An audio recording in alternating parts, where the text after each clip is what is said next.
সকলকে বলবো ঐক্য থাকেন, ঐক্যবদ্ধ হন, ঐক্যর বিকল্প কোন শক্তি নেই।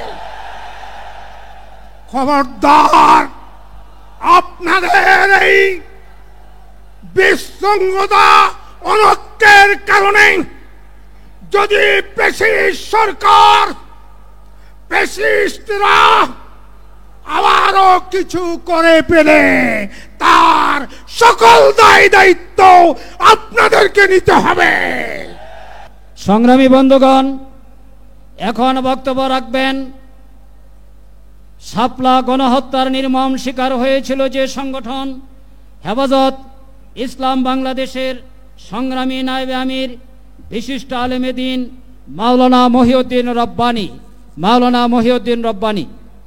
বিসমিল্লাহির রহমানির রহিম। মুসলিমদের এই বিশাল জনসমুদ্রের সংগ্রামী সভাপতি, উপস্থিত জাতীয় নেতৃবৃন্দ, ওলামায়ে কেরাম, সাংবাদিক বন্ধুরা, মজলুম ভাইয়েরা,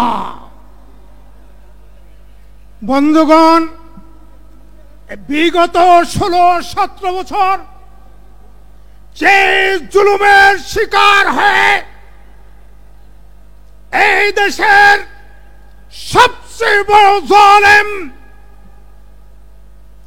এই ফ্যাসিস্টকে বাংলাদেশ থেকে চিরতরে বিদায় করেছি। ইনশাআল্লাহ সামনেও সকল জাতীয় নেতৃবৃন্দ আছেন এবং যারা উপস্থিত হন নাই, সকল দল মত নির্বিশেষে সকলকে বলবো ঐক্য থাকেন, ঐক্যবদ্ধ হন, ঐক্যর বিকল্প কোন শক্তি নেই।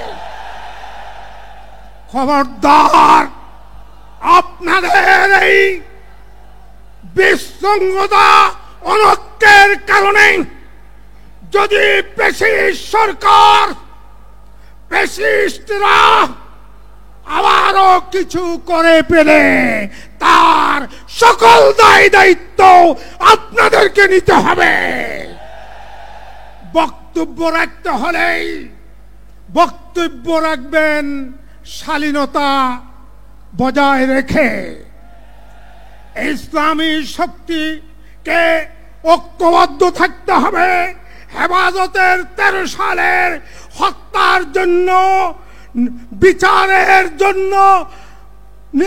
বিচারের কমিশন এর দাবি জানাচ্ছি এবং হেফাজতের মামলা প্রত্যাহার করতে হবে এবং এই সরকারকে এত বড় ক্ষমতা দিই নাই কেয়ারটেকার আজকে বাইর মালিক হইয়া আজকে আমাদের দেশে জাতীয় সংঘের মানবাধিকার কমিশন, এটা আমরা মানব না, মানি না, মানব না। 16 বছর কোথায় চিলে গাদায় কি করছে সেটার মধ্যে মানবাধিকার প্রতিষ্ঠাতা করতে পেরেছ। তাই মানবাধিকারের নামে কোন কোরআন সুন্নাহ বিরোধী কোন কর্মকাণ্ড এদেশে আমরা বরদাস্ত করব না। কাদিয়ানীকে রাষ্ট্রীয়ভাবে অমুসলিম ঘোষণা করতে হবে। কোরআন সুন্নাহ বিরোধী কোন আইন করা যাবে না। এর জন্য ঐক্য থাকতে হবে ইনশাআল্লাহ।